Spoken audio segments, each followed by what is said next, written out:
Bonjour à toutes et à tous, aujourd'hui nous allons parler des 5 besoins primordiaux du couple. Le couple dans son essence répond à un certain nombre de besoins prioritaires que chacun essaie de nourrir au sein de la relation.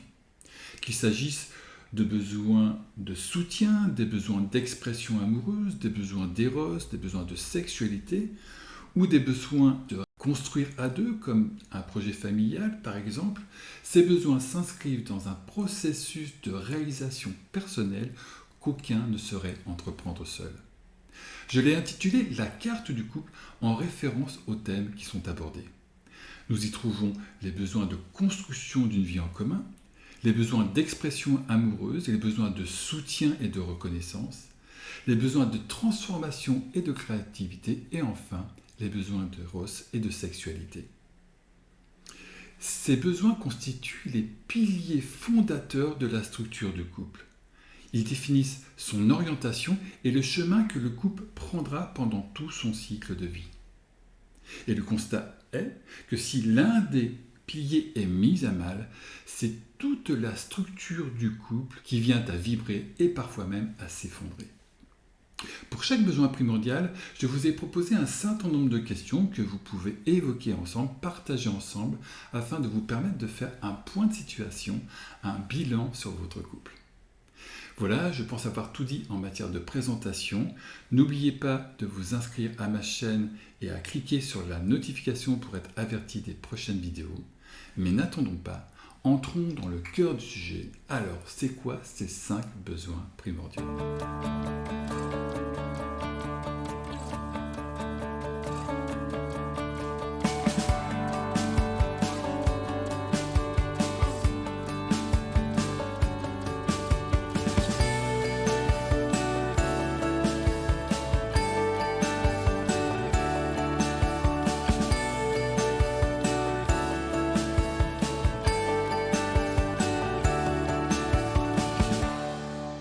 Le couple, dans son essence, répond à des besoins primordiaux que chaque partenaire tente de nourrir au sein de la relation.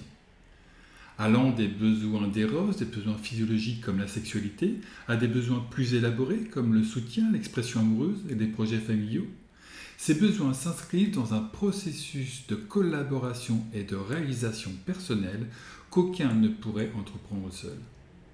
Je l'ai donc intitulé La carte du couple, en référence aux thèmes qui sont abordés, à savoir la construction d'une vie en commun, l'expression amoureuse, la reconnaissance et le soutien, la transformation et la créativité, l'éros et la sexualité. Ces besoins constituent les piliers fondateurs du couple pour maintenir l'amour, la flamme et l'engagement à long terme, faisant de la relation de couple une aventure riche et épanouissante. Rentrons dans le besoin numéro 1, la construction de la vie commune. Le couple, vous voyez, on l'a déjà abordé dans la première vidéo, est lié à un instant où l'on passe de la relation amoureuse au couple amoureux, quand chaque conjoint prend la décision personnelle de s'engager avec l'autre. Parfois, c'est plus un ressenti qu'une décision d'ailleurs. Pour autant, derrière ce moment, il y a l'idée d'une relation stable, sécure, pressentie plutôt sur le long terme. Relation qui, pour le plus grand nombre, est espérée aimante, équilibrée, apaisée, avec une communication ouverte et un soutien mutuel. Depuis le début de l'humanité, la construction d'un foyer, d'une tribu, d'une famille a été le pilier essentiel du couple. Aujourd'hui, bien entendu, la société ayant évolué, les couples ont évolué. On peut vivre d'ailleurs plusieurs couples dans sa vie, avec pour chacun d'eux des projets bien particuliers. Pour autant, quel que soit le projet principal du couple, il y a toujours l'idée que l'on se projette ensemble dans un avenir commun, normalement désiré par l'un et par l'autre. C'est important de le comprendre, on nourrit à travers le couple des aspirations individuelles, qui peuvent être soit des besoins en plein, comme des projets familiaux par exemple, soit des besoins en creux, la peur d'être seul par exemple. Et bien entendu, ce n'est pas la même chose quand on se met avec quelqu'un par peur d'être seul. Imaginez bien que cela va créer des contraintes ou des tensions au niveau de la relation, et ce, dès le départ. Et vous voyez, c'est toujours intéressant de revenir à ces bases, de mettre davantage en conscience sur le pourquoi nous sommes ensemble. Quelles sont ou ont été nos aspirations individuelles? Et aujourd'hui, où en sommes-nous par rapport à ça? Est-ce que nous avons pris en compte au début de notre relation les besoins de l'un et de l'autre? Est-ce que nous les avons bien conscientisés? Est-ce qu'ils ont évolué? Ce que j'aimerais évoquer avec vous au sujet de ce besoin primordial, c'est qu'il est très en figure chez les couples que j'accompagne. Vous voyez, quand un couple vient me rencontrer, je pose en général toujours cette question: pourquoi vous vous êtes mis ensemble? Et la question que j'obtiens la plupart du temps, c'est parce que nous nous aimions. Mais c'est oublier qu'il y avait aussi, derrière cette union, des aspirations individuelles à nourrir. On peut prendre par exemple le cas d'un jeune couple. Un jeune couple qui décide de se mettre ensemble, on peut imaginer que derrière, dans la plupart des cas, je ne dis pas que c'est systématique, mais on peut imaginer qu'il y a un projet familial, un projet d'avoir des enfants. Mais ce qui est très intéressant à voir, c'est qu'en général, ce projet principal est tellement en figure qu'il va prendre et va drainer toute l'énergie de la relation. Au point où les autres aspirations individuelles vont finir par se diluer, par disparaître derrière ce projet principal. Et puis, ça fait des couples qui fonctionnent comme ça pendant 10 ans, pendant 20 ans. Voilà, on a été des parents, on a élevé nos enfants, on les a accompagnés dans la vie. Mais pour autant, toi et moi, on a perdu l'essence même de notre relation conjugale. Parfois, on a même évolué individuellement, mais on n'a pas partagé ces évolutions. Parfois même, les attentes au sein du couple ont évolué, mais on ne les a pas partagées. On ne s'est pas renseigné sur l'autre. On n'a pas fait de point de situation pour se dire: t'en es où toi dans ta vie avec moi? Comment ça se passe notre relation pour toi? Et ce sujet-là est extrêmement important à mettre en figure parce que les décalages que moi je vois dans les attentes des conjoints sont notamment liés à un problème de concertation, de communication. On est capté par la famille, par les enfants par exemple, par nos contraintes professionnelles, et on s'oublie là-dedans. Et c'est donc important pour moi que vous puissiez faire un point de situation, si tant est ça vous intéresse, une fois de plus, sur votre couple. Où en êtes-vous ensemble? Comment c'est pour toi aujourd'hui notre couple? Qu'est-ce qui est bien entendu bon à vivre? Qu'est-ce que tu trouves de positif? Comment tu te sens à l'intérieur de notre relation? Et en même temps, est-ce que tu as des aspirations qui ne sont pas nourries? Est-ce que tu as des besoins qui sont là de plus en plus présents et que tu souhaiterais partager avec moi? Si vous arrivez à avoir ce type de discussion entre vous, vous allez pouvoir revenir à la relation à deux et pouvoir créer autre chose. Et on verra notamment sur le pilier numéro 4, ce type de propos a toutes les chances d'amener de nouvelles énergies au sein de la relation. Bien, parlons maintenant du A, l'expression amoureuse, le besoin de connexion. Lorsque l'on parle d'amour, ou plus précisément d'expression amoureuse, je reviendrai plus tard sur la différence entre les deux, on fait référence à la dimension affective de la relation de couple.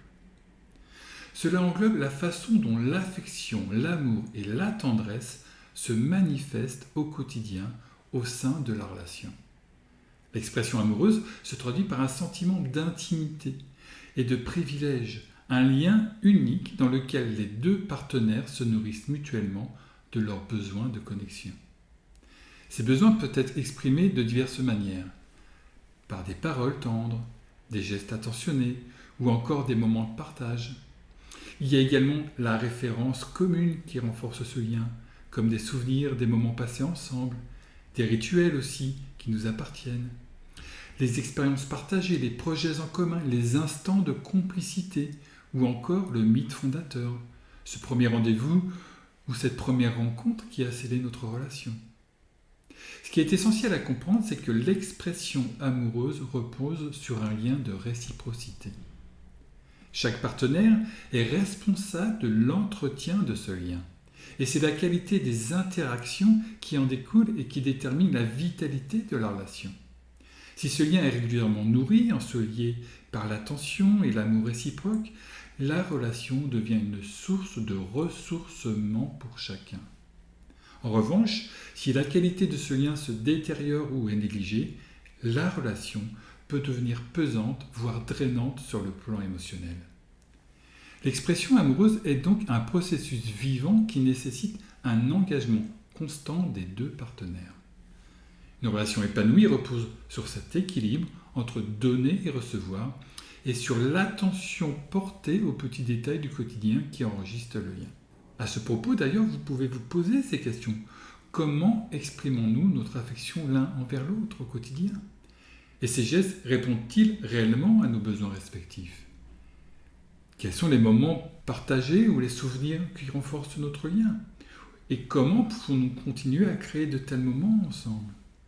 Sommes-nous attentifs à la réciprocité de notre relation ? Chacun de nous se sent-il soutenu, écouté et valorisé dans la dynamique que nous avons créée ? Il y aurait beaucoup de choses à dire au sujet de ce besoin primordial et en même temps, le format de cette vidéo ne s'y prête pas tout à fait. Pour autant, je vais revenir sur cette notion d'amour et d'expression amoureuse. Vous voyez, au sein du cabinet, souvent, je rencontre des couples qui ont ce type de propos. Eh bien voilà, on s'aime, ça ne fait pas l'ombre d'un doute, mais pour autant, on n'arrive pas à fonctionner ensemble. Et oui, parce que les deux choses sont complètement différentes. L'amour, c'est une énergie. La qualité de la relation est un choix. On peut très bien aimer une personne et pour autant être violent avec elle. On trouve ça dans la relation de couple et malheureusement aussi on peut retrouver ça chez les parents vis-à-vis de leurs enfants. Donc, qu'est-ce qui fait qu'un couple tient dans la durée ? Ce n'est pas l'amour en tant que tel, c'est bien la qualité de la relation. Qualité qui dépend de nos propres enjeux d'attachement, les enjeux que nous avons assimilés, métabolisés au cours de notre histoire, au cours de notre enfance. Yvan Dallaire l'a très bien expliqué dans son livre « Qui sont ces couples heureux ?» Il exprime de la manière suivante. Un couple heureux, ce n'est pas un couple qui n'a pas de différends. Ce n'est pas un couple où on s'entend sur tout, à tout sujet. Ça n'a pas de sens. Puisque toi et moi, nous sommes différents, il est normal que nous ayons des points de vue différents. Un couple heureux, c'est un couple qui sait gérer justement ces différends. Et les gérer d'une manière apaisée et non pas dans le conflit. Et ça, c'est vraiment un choix individuel à faire. Qu'est-ce que je veux vivre avec toi ? Est-ce que je préfère avoir raison sur toi ? Ou est-ce que je préfère être en bonne relation avec toi ? Et ça, c'est un vrai choix personnel. Marshall Rosenberg l'a d'ailleurs dit d'une autre manière. Il disait, vous voyez, en couple, il faut choisir, ou dans une relation au sens large, il faut choisir. Il faut soit choisir entre être heureux ou avoir raison. Parlons maintenant du pilier de la reconnaissance. Se sentir important aux yeux de l'autre est un besoin fondamental distinct de celui de se sentir aimé. Cela va au-delà des simples marques d'affection, car il s'agit de percevoir la valeur que l'on a dans le regard de son ou de sa partenaire. La reconnaissance implique de savoir dire à l'autre combien on apprécie ses qualités, ses talents, ses efforts, et de lui témoigner un soutien inconditionnel face aux défis extérieurs. Offrir cette reconnaissance, c'est également nourrir ce que l'on pourrait appeler une intelligence relationnelle.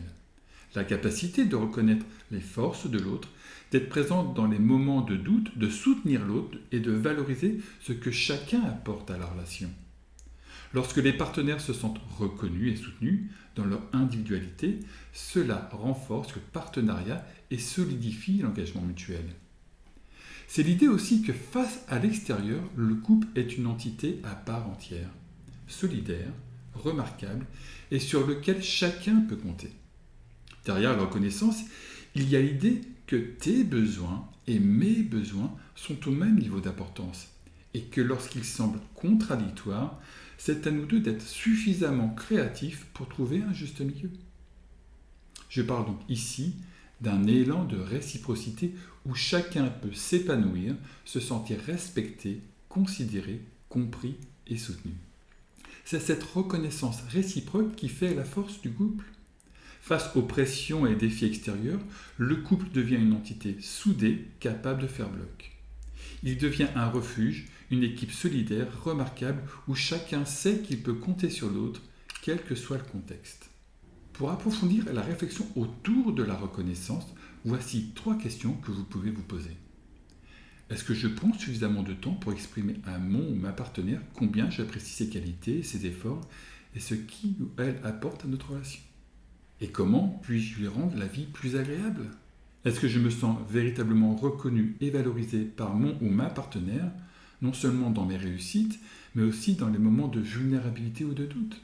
Comment pouvons-nous renforcer notre soutien mutuel face aux défis extérieurs et faire en sorte que notre couple soit un refuge solide et bienveillant pour chacun de nous?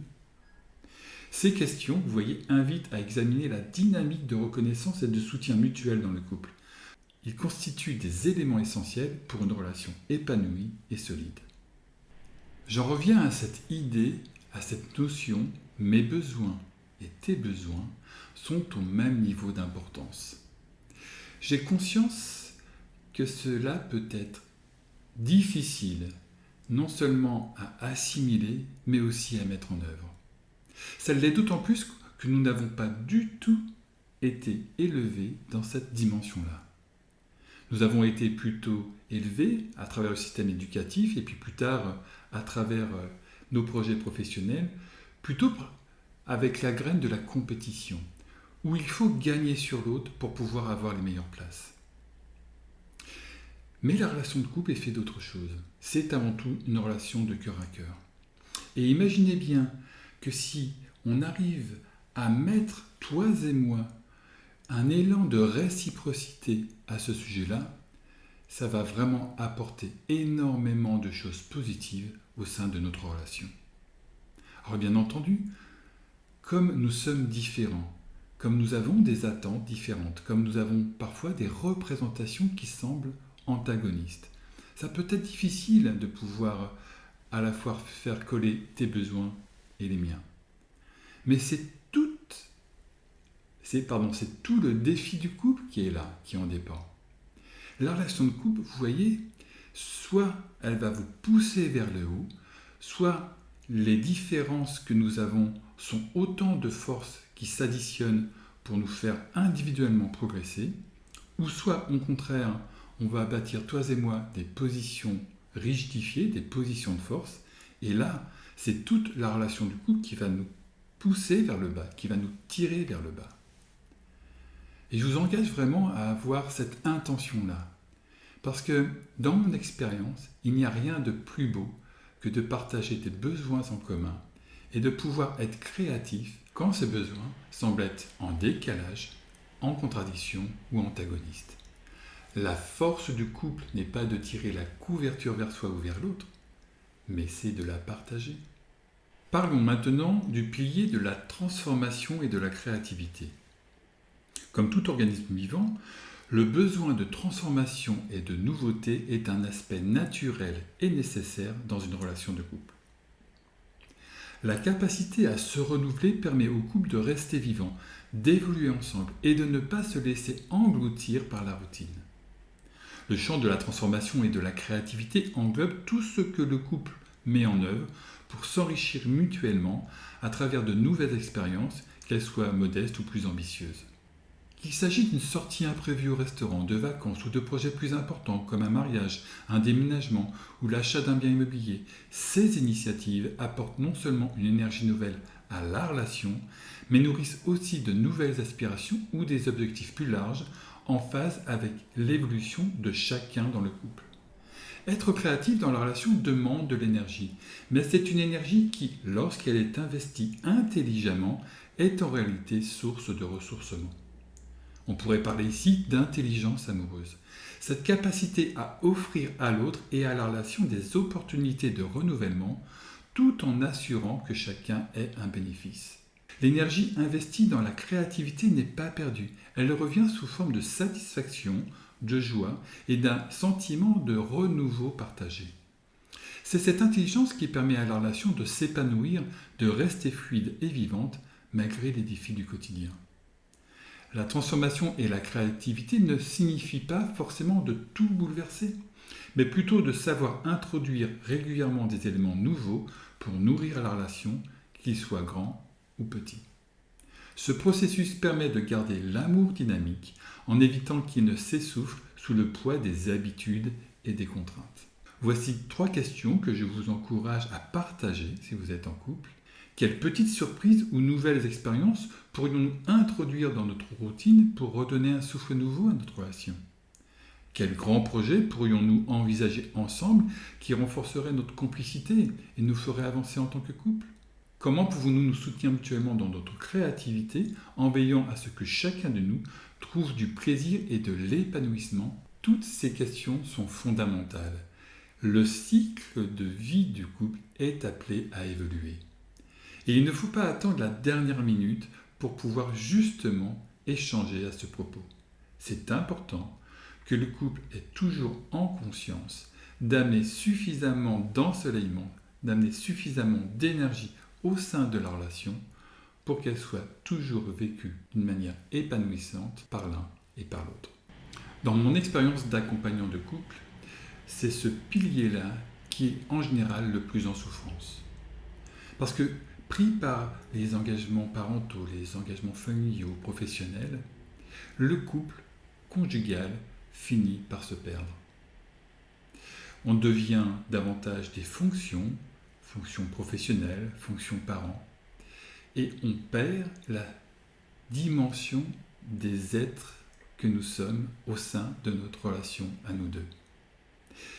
Et bien entendu, au sein de cette relation, il y a des attentes, il y a des aspirations à nourrir, des besoins de tendresse, des besoins de connexion, des besoins de moments de qualité à deux.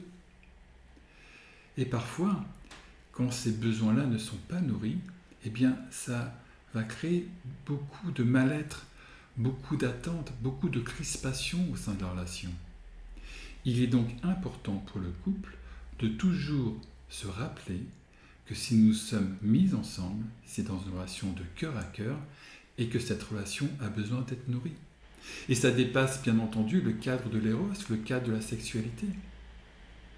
Nous sommes des êtres sociaux et le couple est un microcosme dans lequel on a besoin de vivre un certain nombre de connexions.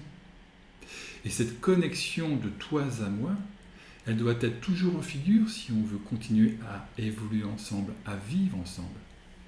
Alors c'est fait de petites choses, des instants à deux, un restaurant avec des bougies, un restaurant romantique. C'est fait aussi d'un week-end ensemble, c'est fait aussi d'instants à partager une fois que les enfants sont couchés. Bref, peu importe, à chaque couple de trouver comment il souhaite fonctionner sur ce sujet-là. Mais ce qui est important, c'est que ça doit fonctionner. Il est important d'ensoleiller la relation, quel que soit là où on en sommes, au niveau du cycle de vie de notre couple. Abordons maintenant le dernier pilier, celui de la pulsion de vie, de l'éros, du désir sexuel. La sexualité et le désir ne se limitent pas seulement à l'acte sexuel, mais englobent une pulsion de vie, l'éros. Prendre soin de soi, de ses désirs et de ceux de l'autre est crucial pour maintenir une connexion physique et émotionnellement forte. Il y a l'idée du don de soi dans l'éros, dans la sexualité. C'est une dimension à la fois instinctive, émotionnelle et spirituelle de la connexion amoureuse. Savoir nourrir, entretenir et décupler le désir aide à renforcer cette connexion. Cela inclut également l'importance de se faire désirer et de ne jamais prendre l'autre pour acquis. Dans cette dynamique, le lâcher-prise, la confiance en l'autre et la délicatesse sont des éléments clés de l'éros. Cependant, ces aspects peuvent être entravés par des croyances limitantes, des expériences douloureuses, voire traumatiques, des tabous, des modes d'éducation rigides sur la sexualité. Le vieillissement, la relation au corps et des événements physiologiques comme la ménopause, l'impuissance ou la baisse de libido peuvent aussi créer des décalages d'attente entre les conjoints. En psychothérapie, on le sait, ce sujet doit être abordé avec beaucoup de délicatesse et de respect. Pour autant, quand il est bien vécu, quand il est abordé dans une dynamique joyeuse et consentie par chaque conjoint, il peut être source de renforcement du lien amoureux et ne jamais s'épuiser. Ça, il est important que vous puissiez l'entendre. La sexualité ne se tarit pas nécessairement avec le couple, mais au contraire, peut se décupler, s'enrichir Il y a tellement de fausses croyances à ce sujet-là. Mais bien entendu, puisqu'il s'agit de la relation intime, il est souvent le premier à dysfonctionner lorsque des difficultés relationnelles apparaissent. Et puis, il y a une notion importante à intégrer. Les enjeux de la sexualité chez la femme sont différents de ceux chez l'homme. Je vais y revenir juste après. Voici 3 questions pour approfondir votre réflexion sur la sexualité et le désir au sein de votre couple. Comment arrivons-nous à échanger autour de ce thème? Comment nous nous sentons l'un et l'autre quand nous abordons ce sujet-là? Quelles sont les différences dans nos attentes et besoins sexuels? Et comment pouvons-nous les communiquer de manière respectueuse pour éviter des malentendus? Comment pouvons-nous aborder les changements liés au vieillissement et aux événements physiologiques de manière à préserver notre relation intime et émotionnelle? Ces questions visent à favoriser un dialogue ouvert et respectueux autour de la sexualité et vous permettre de naviguer ensemble à travers les différentes phases de votre relation avec compréhension et compassion. Alors, j'ai conscience que ces questions-là ne sont pas nécessairement faciles à aborder dans la relation de couple. Mais c'est intéressant que vous puissiez les avoir en conscience. C'est intéressant que vous puissiez trouver, à travers vos propres paroles, vos habitudes de langage, des échanges à ce propos-là avec votre conjoint. Et puis, il y a quelque chose aussi d'important que je voulais aborder pour finir cette vidéo, c'est cette fameuse croyance que l'homme et la femme sont égaux face à la sexualité. Alors bien sûr, notre société transforme tout. Elle est devenue très perturbante à ce propos-là. On peut donc avoir des femmes qui sont très débridées au niveau de la sexualité et puis des hommes qui sont au contraire très en retrait, très renfermés. Et c'est ok, il ne s'agit pas, vous voyez, de mettre des généralités partout, mais ce qui est important quand même, c'est de comprendre que d'un point de vue enjeu archaïque, la femme et l'homme ne sont pas au même niveau. La femme produit 400 000 ovules dans sa vie et l'homme produit plusieurs millions de spermatozoïdes dans sa vie. Et pourquoi je vous dis ça? Tout simplement parce que, archaïquement, au temps de la préhistoire, bien entendu, la femme devait trouver le bon géniteur. Et elle n'avait pas une réserve d'ovules illimitée, bien au contraire. Pour l'homme, c'est différent. Et donc, ces enjeux archaïques, ces enjeux fondamentaux se retrouvent d'une manière ou d'une autre dans la relation de couple, même aujourd'hui. La femme a besoin de relations, a besoin de se sentir sécurisée pour vivre pleinement sa sexualité. Et quand elle vit sa sexualité, c'est notamment l'enjeu d'attachement qui est là, qui est présent. Chez l'homme, c'est un peu inversé.